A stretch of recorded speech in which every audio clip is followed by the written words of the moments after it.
What's up, my people? It's your girl, Tomboy Chronicles. Make sure you go out and get some of these bucket hacks. Message me. Let me know you want one. I'll send one out to you. It's $25. But today, getting close to my birthday, so getting excited. New chapter in my life. This has been a rough one, so I'm not sure what's going on with me that I feel like, oh, this is a big one.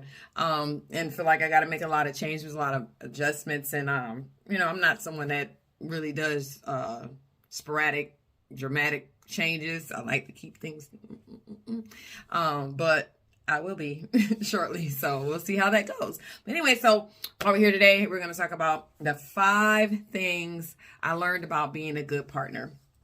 Being a good partner, this is basically for people that are married, but a lot of you guys don't want to get married anymore. You want to shack up, you want to be in a committed relationship, but you don't want the paper. But this is not something you should do if you just casually with somebody, and you can't give them the world. And although I'm guilty of it myself, but you know what they say, those who don't do teach. So just take my advice. I mean, don't take my example, take my advice. But being a good partner is important. I think the most important thing is you working on yourself to be a better person instead of constantly trying to change the person that you're with. Because when you met them, you saw who they were, you saw what they needed, you saw everything about them for the most part in the dating season. So at this point, you should be happy with that. And I've always said this, when you with somebody and you look at them and you have to say to yourself, can I live with this person for the rest of my life, for the rest of our lives, if they never change anything? So not to say that they have to be perfect, but the little things and intricacies of who they are. Like, I have some qualities, some great qualities about myself, but those same qualities can be seen negative in different situations. So it's kind of like you got to take the good with the bad, So not to say your partner has to be perfect, but you should never go in a relationship trying to change the person that you're with. So you have to ask yourself, are these little things that annoy me, can I live with it or not?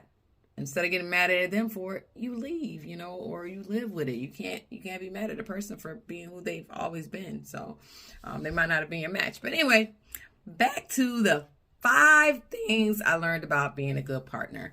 There's a lot of things you can learn, but I'm just giving 5 off the top that I could think of.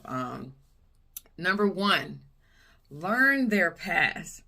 So spend time learning who your partner is and learning their past and things that happen in their life, good, bad, ugly, and don't judge them for it. It's just so you know and understand who they are as a person. It's not just a surface relationship. So it's important to know where they were brought up, how they were brought up, who their parents are, who their siblings are, who their friends are, how did they do in school, things like that. What challenges did they face growing up? And did they have any traumatic experiences? As long as you're open and honest with your partner, and it goes both ways, you let them in as well, but never judge them for it, because we all can be redeemed from anything from our past and make changes to be a better person today. So even if it's like, I don't know about that, but the person that's presented to you has become a better version of themselves. That's all that really matters. But learning about their past is important to get to know who you are with.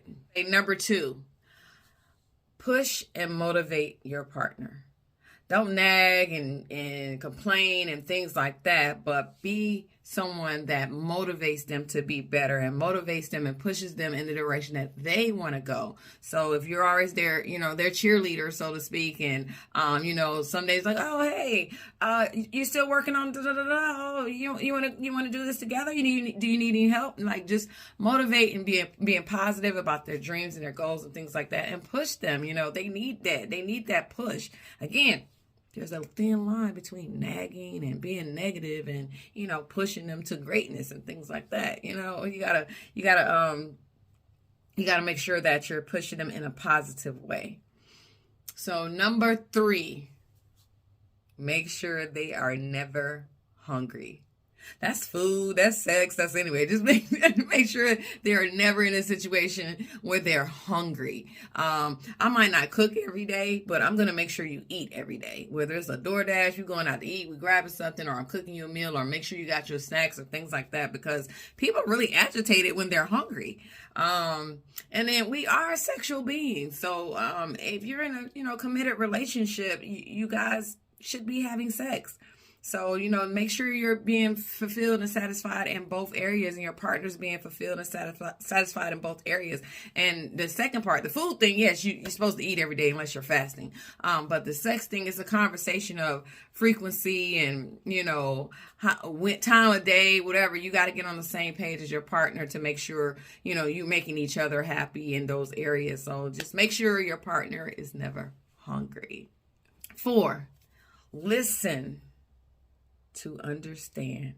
So it's very important to listen to your partner. A lot of times when we get in disagreements or one person is frustrated, we listen to them and say, but you do the same thing, but what about you, but what I learned in therapy, couples therapy, that you take time, you let one person speak. You might want to set a time limit on it, because as women, we can go. But, let one person speak. Okay, I got you. We have an issue there. You have an issue with me or something. Give you 5 minutes. Go ahead and tell me everything. I'm going to listen. If you got to take notes or whatever, you listen. You don't interrupt. And when the person is done, take time to think about what they said. Don't immediately respond. Don't immediately get defensive, because this person has feelings and they're expressing their feelings to you. They don't want to come back with an attack. So listen to your partner. Take time to understand what they're saying, and don't get defensive about it. And whether it takes you 5 minutes to come back and respond, the next day or an hour later, take time, say, okay, I heard what you said.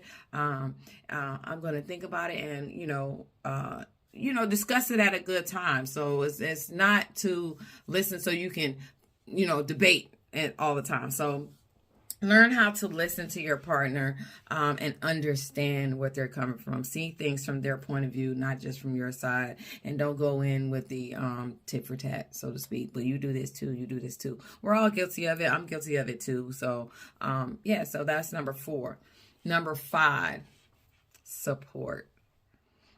Be a support system for your partner. That's in their hopes, their dreams, their struggles, their sadness, their losses. You have to be there to support them.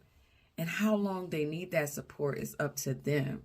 I just had a grandparent pass away. My last grandparent passed away. And, people usually, they let you be sad for a day or two, and then 3 days later, it's like, why are you acting like that? Why? I'm still grieving. And you as a partner, you can't decide how long another person can grieve or be sad, or, don't let it stop your life. Don't let it stop your day. But, it might be moments where they're a little snappy or annoyed or what have you, and in their grieving or in whatever they're going through, if they lost a job or anything. It takes time to, get your brain back on track. So you have to be a loving support system to your spouse. Sometimes that means when they come home, they need a back rub because they had a hard day's work, or they just need to sit in silence, or you need to run a bath for them, or just cook a good meal, going back to make sure they're not hungry, So supporting them in any way possible, in a positive way. Now, don't support the stupidity now. Part of your support is learning to tell your partner the truth about things that they're doing, and be honest with them about it. And again, not to be selfish. It's being honest from their point of view. This is something they want, they love. And remember, you picked this person to be with. So when you decided to be in a committed relationship or married to this person, you should already know who they are and what their dreams are, what their goals are. And those things, you kind of want to make sure they align. So your support comes from a positive place. It comes from a place of love, because you believe in your partner. So those are 5 things that I learned about being a good partner. So there are way more.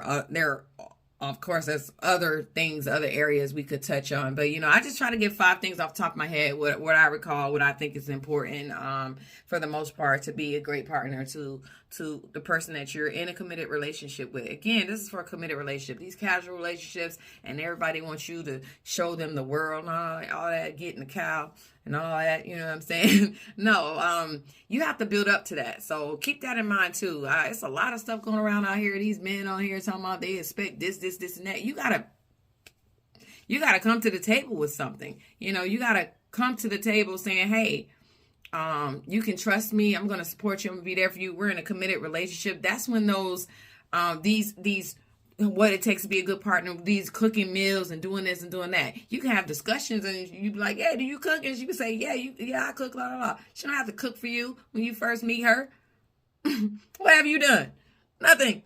So a lot of stuff we gotta, you gotta save something for the relationship. In the dating season, being kind and being respectful is always a given, but in the dating seasons, it's just certain things that we're not going to give everything up front. Like those are relationship things. Those are marriage things. These things you do for your husband. These things you do for your boyfriend. These are things you do when you're just dating. So just keep that in mind. All those things are different, and the expectations is different expectations as you grow with the person that you're dating and thinking about being serious with, as you grow together. And it's not just we expect a man to do this and a man expect a woman to do that. This is equal. Again, it comes back to trusting a person with your heart and your feelings and trusting them enough to want to submit to them. It's not a have to. You just feel, I want to do these things for this person because they've shown me that I can trust them with my heart. So I'm going to stop there for today. So you guys,